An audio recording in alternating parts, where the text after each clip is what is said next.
was 17, 16 in high school. I had a 68 Camaro with a 327 4-speed that actually got a paddling for doing a burnout in the parking lot by the teacher. TC, what's the history on this 58? So I got with General Motors, and they sent me the pictures you saw, and with a little research from Charles Jordan, I produced this bed. So it's actually the only one in the world. Favorite part about it is the build. A lot of people ask me, do I have one of my own or something like that, and I never do. I have so many to work on. It's so fun to work on, but when I'm done with it, it's time to build another one. That's a 78 four-door Bronco. They only made about 100 of those, and Ford outsourced those to another company to build them for them, and most of them went to wildlife agencies and fire departments.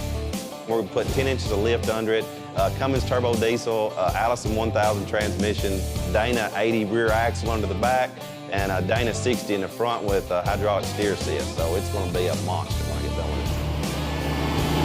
I've got a 1950 Woody we're building for SEMA, and that's going to be a tall order. When we got it, it was completely rusted out. The entire floor, the frame, everything was gone on it. When I get done with it, you'll be able to take it to the Ford dealer and scan it as an 08 Explorer.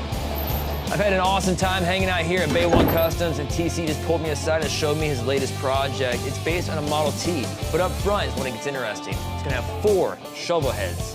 This thing's gonna be radical and loud.